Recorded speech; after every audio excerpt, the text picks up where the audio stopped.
All right. Hi, everyone. Welcome back to being the best version of yourself. I'm your host, Dr. Carey Heller. Today, we have an exciting guest.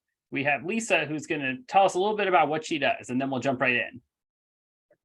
Yes. Hey, everyone. My name is Lisa Guillot, and I am a transformational mindset coach and a personal brand strategist. So I come from a branding background. I had my own brand strategy studio for many years.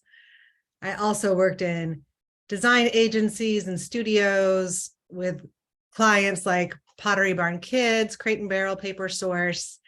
And so now I actually take those practices of building a brand identity, for example, and the creative process, and weave that into my mindset work with my clients.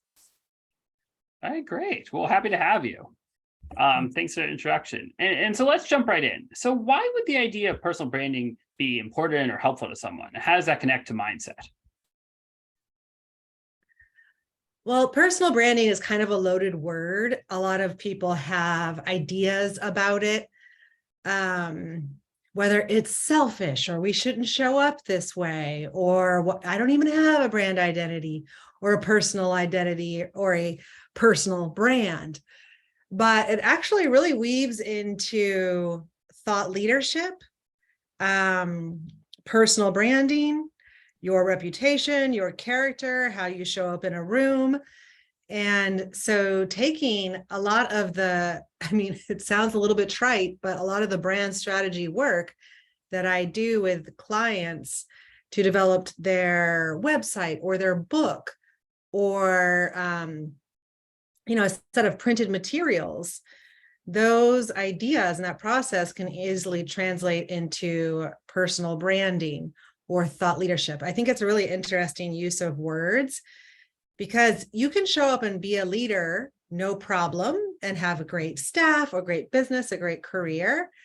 But then you add the word thought to the front of it, and that starts to incorporate who you are, your values, your beliefs, and how you show up in the world.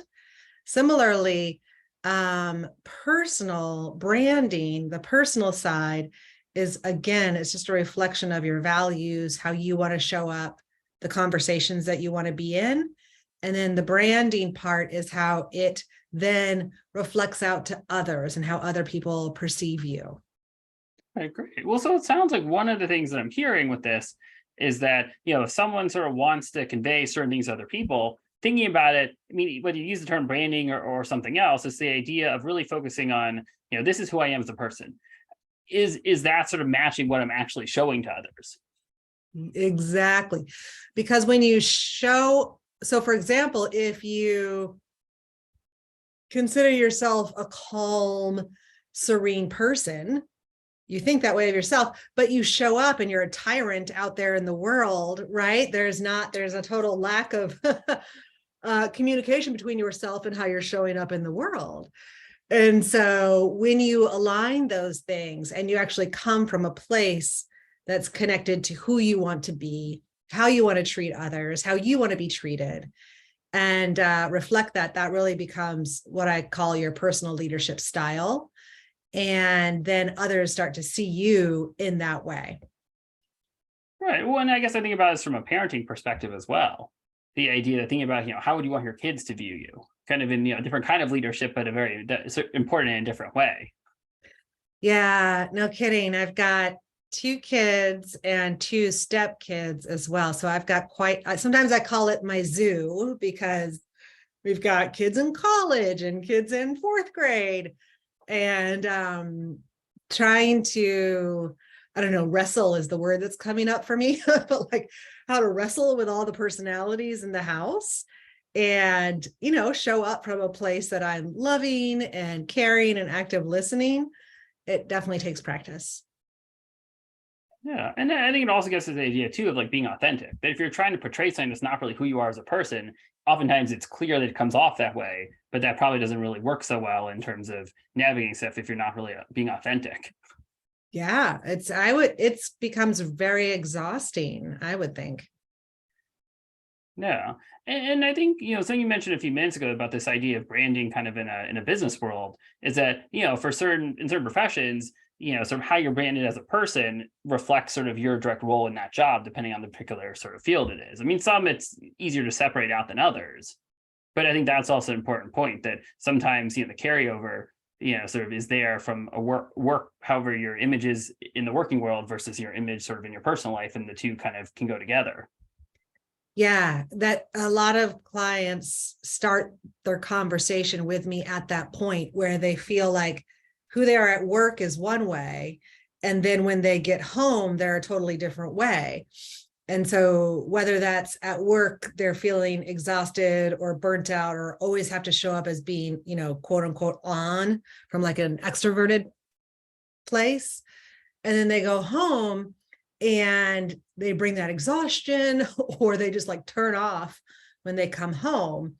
Trying to blend who you are in all places and all phases of your life is something that I definitely work on with my clients. Most of that's the mindset piece, right? Aligning who you are on the inside. I call it your inner platform, which is, kind of a marketing term. Oftentimes in branding, we talk about, the platform. Maybe that's social media, or if you're in a career, that's showing up, working on a committee or with your staff, for example, or in your leadership. That is your outer platform. But I work with clients on your inner platform, which is, developing your clear vision, where you want to go, what you want to become known for in the future, your mindset, self-awareness, and how to expand your energy. And I love playing in that like energetic field, especially as it relates to personal branding, because personal branding really kicks off from a place of mindset. It's who you are, what you believe in, how you show up, the personality, your personal reality, as like Dr. Joe Dispenza would say, and how that then shows up with other people and who you lead, or your children, like you said. And what do you feel like is one of the most challenging things when you're trying to help people to sort of change their mindset, or kind of, I guess, either realize their sort of vision for their branding, or to kind of reach that goal of, matching what they actually want versus what's actually coming out? Mm-hmm. Yeah, that's all mindset, I think. The first, it's interesting because like the first time I noticed that moment was when I wasn't a trained mindset coach. Instead, I was running my brand strategy studio, and I would consistently have clients who would like create an entire book, write it, we've got it ready to ship. Or I remember there was one client, we had an entire website built with these products she was going to sell, ready to ship. We just had to like purchase one more plugin or something like that, and then hit launch.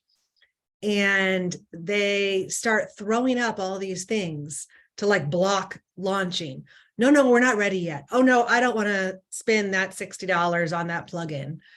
No, and really it was, they were blocking themselves from launching, but it was really an internal job. They just didn't have the confidence or self-awareness to notice, oh wait, this is my ego, this is my nervousness, my imposter syndrome showing up, and I need to step through that space in order to hit launch and go move to the outer platform to step into your leadership. So once I recognize, oh wait, they're doing that thing, right? There's fear sometimes involved with really standing up and for your values, for your beliefs, who you are, some big moment you want to make in a meeting, whatever it is. But really, it's just that mindset moment and gathering self-awareness around your patterns and your habits, I think would be the first place to take a look, because you'll notice, oh, wait, I'm doing that thing I always do. What's another choice I could make? Yeah. So it sounds like the idea of kind of having greater self-awareness, being able to recognize I'm doing this. I realize this is an issue. This is a pattern. How do I fix this? So then I can not, hinder myself from accomplishing what I want. 100%. Yeah. And you probably run into that as well. Yeah, no, I definitely see that quite a bit with people I work with. And sometimes there's, a complete lack of awareness. Otherwise, there are other times where, especially there's a lot of anxiety, there may be in some ways a heightened sense of knowing that they do it, but still an inability to move past it. Yeah, yeah. And then that's when people, will say, well, I'm stuck, or there's nothing I can do. Right. It's still kind of just throwing up a different version of I can't step through this moment. So Right. the And I whole think time it's the anxiety. follow through can be tough. I think also for people that have a hard time with executive functioning. So in terms of planning, organizing, getting started, even if they know what they should do, there may be other things besides just the executive functioning piece, anxiety or other stuff at play. But if they legitimately have a hard time with planning and getting going with stuff, or they're so overwhelmed by everything else that they can't do it, that makes it very hard to sort of follow through even on stuff that they want to be doing. Yeah, 100%. And then it could even come down to the smallest moment of like, what's the very first step you take? And then second, and then third, and you just, even for some of the highest level thinkers and leaders, it still comes down to, you put your shoes on in the morning and then you find your car keys, right? We still have to take these steps no matter where you are in life. Right. And it's hard. I think some people have sort of more support around them than others. So there may be some very high level people that have certain areas maybe they're not as good at, but if they've gotten up to that point, they oftentimes have extra support that may help with, some of those day-to-day stuff that maybe they can't manage as well. Whereas other people that may be just as bright may not, if they haven't gotten that level in a certain career, don't really have that support around them to help with some of the, admin type stuff that maybe they're not as good at. Yes, 100%. Yeah. And then, you start finding yourself spinning your wheels, trying to do things you're not good at. Right. And it's hard. I think in some cases it's easier to kind of get help with that or hire people to do stuff, but obviously not everyone has the ability to do that, or it's not feasible based on the circumstances. Mhm. Which is why then they would hire you. Right. So I help, right, exactly. So I help people to kind of take that step themselves, figure out, does it make sense to hire someone based on a circumstance, certain things, but more in general, have the ability to do it themselves over time. But sometimes it's also about starting very small. They can't suddenly say, I'm going to change my mindset and suddenly be organized if I'm not very organized. Like it's a matter of Right. kind of starting small, figuring out a system that's gonna work, and sometimes it's trial and error. Because if you have someone that's tried a million different apps to keep organized and none of them work, chances are it's probably not just the app. Right. But Well, it's about thinking about the follow through and making a plan that's visual. Because a lot of times if people hold too much in their head, that can sometimes make them anxious, but it's also hard to execute stuff. But first, again, some people are more visual than others, but being able to see a plan of this, these are things I need to, the steps I need to take, or maybe it's you have a task, and you have subtasks for it and break it down to really small parts. For a lot of people, that can really help with increase the follow through on whether it's, doing something with expanding a business or just keeping track of, household stuff. yeah, 100%. When I work with my clients, we develop their clear vision declaration. So the clear vision is a representation of where they're going, what they want to be known for, the types of conversations they want to be in the future. And it's really big level brainstorming, creative process, but ultimately you go through, CLEAR is an acronym, and we narrow down. And when you get to the A, it's aspirational success. And the first step is to develop the massive mindset shifts. You only get 3. And then the mini milestones. And in the declaration, after we brainstorm really, really big, in the declaration, it says, my first step is to blank.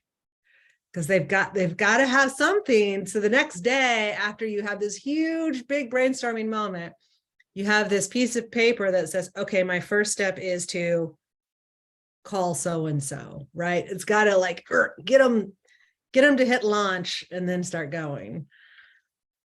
Well, it sounds like you probably have to keep quite organized in order to navigate this with all your clients. Yeah. Yes, very much so. And like, what do you find works well for some of the clients that are maybe a little more disorganized to begin with, that have a harder time keeping track of what they should do? But regardless of difficulty with anxiety around, but just the practical level of they're not good at writing stuff down or checking a calendar, or if they say they're going to do something, remembering to do it. Exactly. Well, I like to ask people how they like to learn. I think a lot of people that I end up working with have the desire to learn more, and the desire to learn about themselves in a different way. And so sometimes, whether it's, podcasts, text messages, audio messages, whatever venue that they like to learn, I'll take that cue and, play with them that way, right? And chat with them and help them learn that way. We also spend an enormous amount of time, even if they're the highest level leader, just on their foundational work. And that could even come down to simply like taking your vitamins. And it can get as granular as that, because, or how often are you working out? Do you need a personal trainer, right? Because sometimes those tiny little moments, if your foundation isn't set, right, you can't build a building on top of a really shaky foundation. And so checking in to see if that foundation, how much water are you drinking every day? And setting them up for success at that level. Some really high level clients, definitely need that type of work. And I can meet them there too, because again, I think it comes down to how people like to learn. Okay, that makes a lot of sense. And then you also make a really good point around the self-care. Then no matter where you are in terms of career or other stuff, if you don't have the basic self-care down in terms of sleep, hydration, nutrition, things like that, you're not going to function as well. 100%. Yeah. And I like to think of self-care as like the practice of loving yourself and having a relationship with yourself and loving yourself and being worthy of someone who takes their daily vitamins, someone who drinks 8 cups of water a day, someone who, right, uses that self-care as an expression of loving themselves.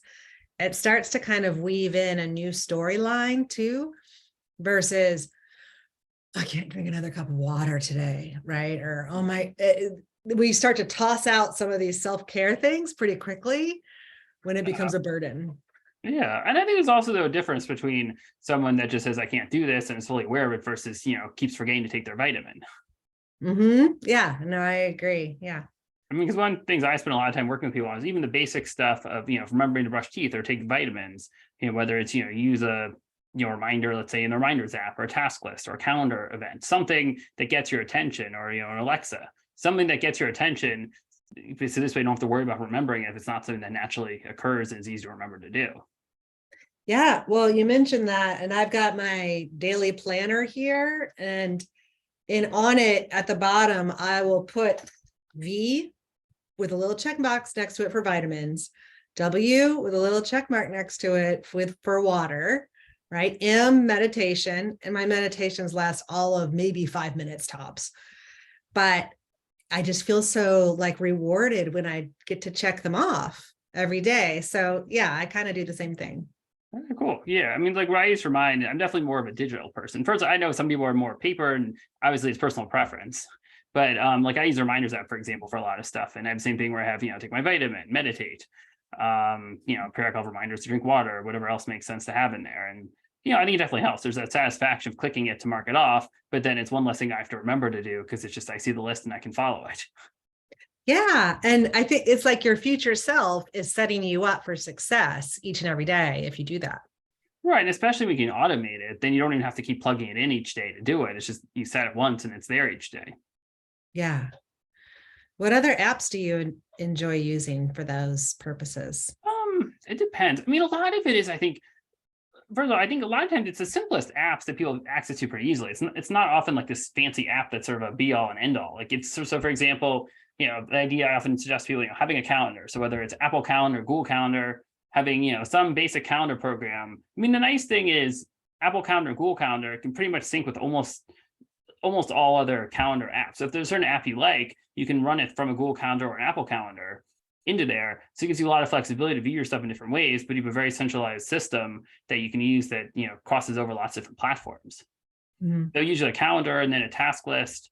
I mean, a lot of it is you want to figure out what are your needs? Because if you just pick an app because someone says, oh, it's a great app, if it's not aesthetically pleasing to you, if it seems cumbersome to input stuff in, you're less likely to use it.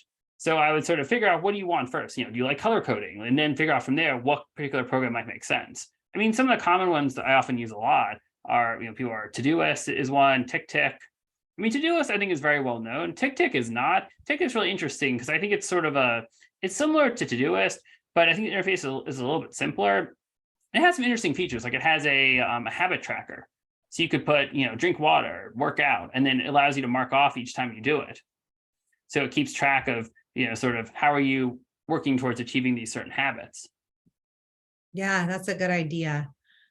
Yeah, and it also has a Pomodoro timer, so you can basically work for periods of time, take a break, and track it. And you can actually estimate your completion times and then track the actual time. So that can help improve estimations down the line. See, so now it's like getting smarter for you. Exactly. So kind of because also it's the act of thinking about it. The same way where even if you use the paper log and track how long something takes you to do, first of all, the act of tracking it is probably going to make you more efficient because you're timing yourself. Mm-hmm.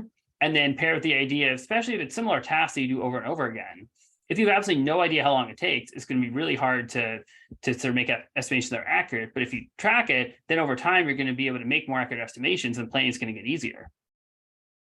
Right. No, I like that, especially like as a creative person.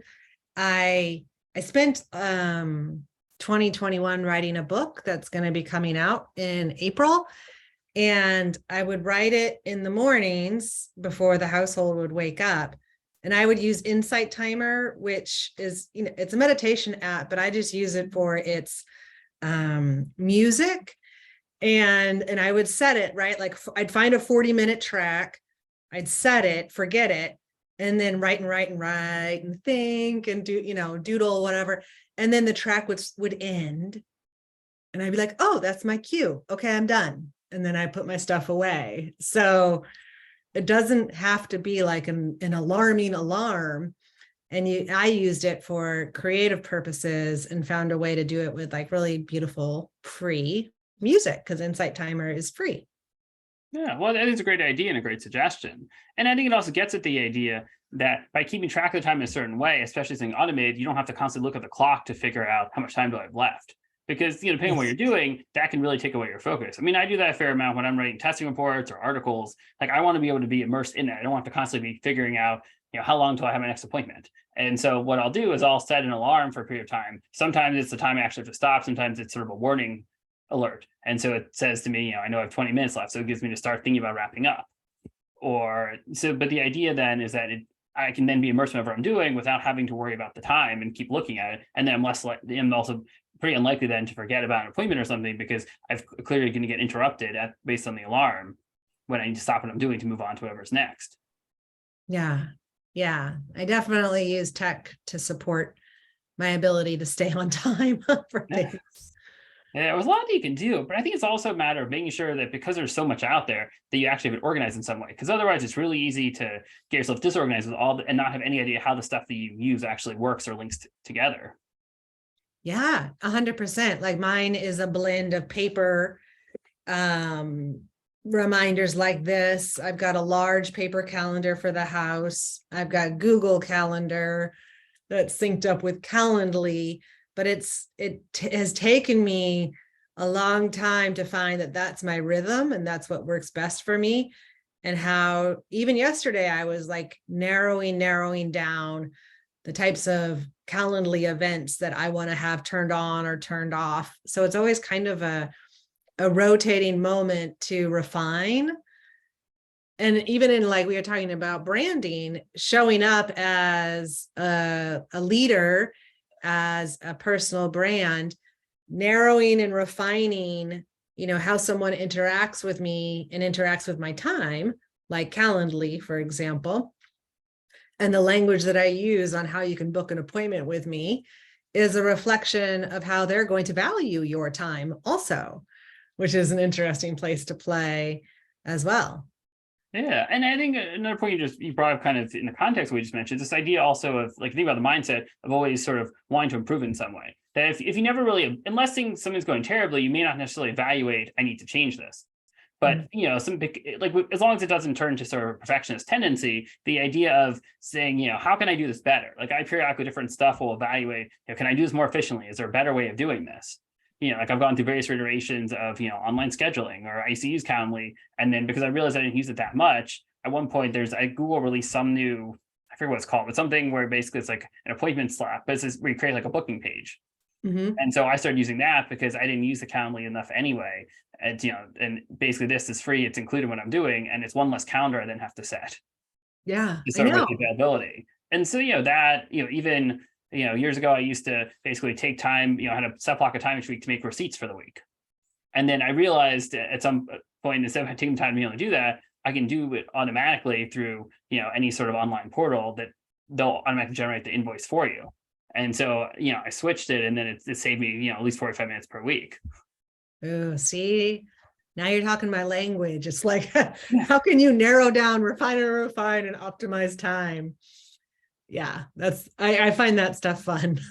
Yeah, no, I do too. It's funny because with, like, for example, keeping track of stuff. So I use the reminders app, and so for a while I had this issue where when I tried to sync, I have some stuff that I see on both my personal devices and my work devices, and the other stuff's all just on work, just on personal. But I was having an issue where it wasn't syncing properly, and so I kept trying to figure this out. It wouldn't work. I finally talked to Apple. I think about 8 hours later, they finally like fixed it and realized that apparently there's actually a limit to the number of reminders you can have in.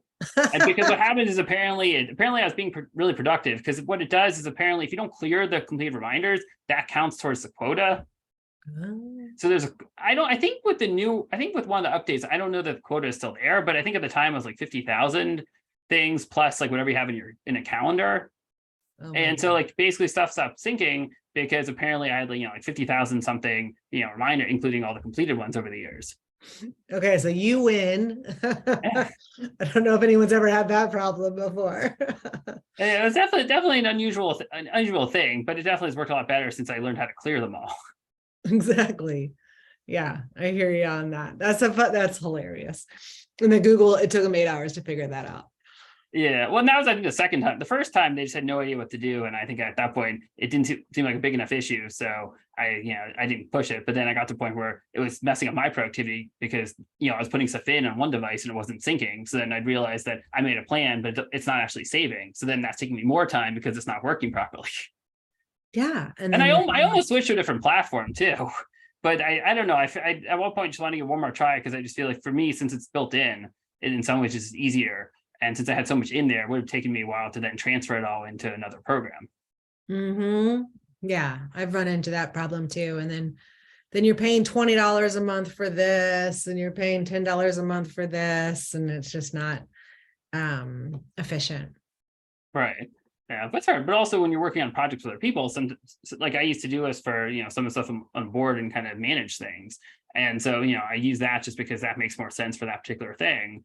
So I know I have to sort of check that, in terms of, being aware of it. But obviously, if I had 20 different programs, that'd be ridiculous to try to keep track of all of them. So I think a big lesson is it's okay to sometimes use more than one app for different things, but you want to have a clear purpose for each one and know how to check it. Right. And if you're going to stay engaged or not.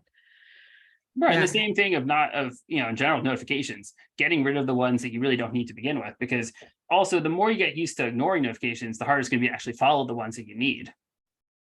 Yeah, I turned off my Google email notifications on my phone. I don't have any social media notifications on my phone for that reason. It's just like, it's like this moment of like, click, turn on, turn off. And I don't want that to be. Yeah, I use mostly Apple devices, and it's great with the focus modes because I can basically, deactivate sort of, phone alerts, the phone from ringing and other stuff when I have appointments. And so it does automatically. Then when I see something in my calendar, it then, basically puts everything on do not disturb. Yeah. Which definitely helps, except when there's an issue and someone's trying to then call me. Like, if it's not connecting or something, I didn't have to realize that and check the phone because I won't get an alert. So it's also good to understand how the technology works and how to undo certain stuff when you need to. But for a lot of people I work with, have a hard time with staying on task and being distracted easily, using programs that block access to stuff. Like, for example, you can set it for, let's say, during work time, I can't access Facebook or Instagram, on a phone or a computer. That can be a useful way to help reduce potential distractions. Or there's a fun one, it's a Google Chrome extension called Forest Focus, where what it does is a tree grows during the time that you're productive. And if you try to deactivate the program prematurely, it says it'll cut down the tree. Oh, see, so there's a consequence to it. Right. I mean, obviously it's not a real treat, but I think for a lot of people, it's enough of a motivator to stay on task. Yeah, 100%. Well, we were talking about like tiny rewards for when you have a reminder and you get to add your check next to it. I had a client who we would always, we'd, laughingly call her Gold Star Girl because she is an executive, but loves to get that gold star and loves to have a job well done, but was forgetting some of her basic foundational work. So she got little gold stars that you would see, like, in grade school, and she would take those little stars and she would put it next to, vitamins, gold star, water, gold star. So it was like an analog way to do the check marks, but it's however works best, right? And I think finding what works best for you and then having fun with it, like cutting down your digital tree, is if that sticks and that works with you, then absolutely. Yeah. Right. It's one size does not fit all. That's really about, it's a good message, finding kind of your own way of doing it that works for you. And sometimes it's trial and error to some degree as well. So it's important not to get discouraged if you're trying something that's not working. But if you keep, trying something else and keep working at it, then you're making progress towards it, even if it doesn't work perfectly. Yeah, 100%. And that's kind of the fun thing too about, personal branding too, is that human beings change over time and we grow and we learn and we have new interests, and, following those interests and sharing them with others. That's personal branding at its core, is sharing with others and being a part of those conversations. You don't have to be an expert in any of them, but there's a lot of fun in the newness and the novelty of trying on and showing up in a different way. And I think that's one of the fun things that I get to do. Yeah, no, that definitely sounds fun. And I feel like in a different way, I do some of that as well. But yeah, there's a lot. It's nice because it's also, no day is the same. That there's always something new to be, doing or addressing, but I guess that's sort of human nature. Yeah, that's what we get working with humans. Right. Yeah. Well, I guess, do you have any final comments or any sort of, things of wisdom you want to share with our listeners before we wrap up for today? Ah, yes. The tree. I'm imagining this big tree growing. Well, a tree, this is so trite, but I love it. Like a tree, it's got to start with a little tiny seed, and you have to water it, give it sunshine, tend to it. It has seasons, just like human beings, and it ebbs and flows in the weather, right? And so I think there's a lot of forgiveness in how we show up, how we make mistakes, how we weather the storm, and coming from a place of self-awareness and building that strong inner platform, your foundation, and then sharing that with others. It definitely takes courage, but if you're committed to self-growth, self-care, and showing up and making an impact in the world, because I think we are all here for a reason to do that, then it becomes your job to do that. I think we all have gifts to share, and when we don't share those, is doing a disservice. So even if showing up for you is simply walking into a room and sharing some time and space with other people, I think that's a gift in itself. Oh, that's great advice. Well, thank you. And I guess, where can people find you if they want to reach out to you or work with you? Sure. Well, you can find me on LinkedIn at Lisa Guillot, and it's a funny last name, but Guillot, kind of like the guillotine. And I'm on Instagram, and also my website is bebrightlisa.com. And yeah, you can find me at all three of those places. Oh, wonderful. Well, thanks again for being on. This was definitely a fun conversation. Appreciate it. Yeah, absolutely. Thanks for having me. You're welcome.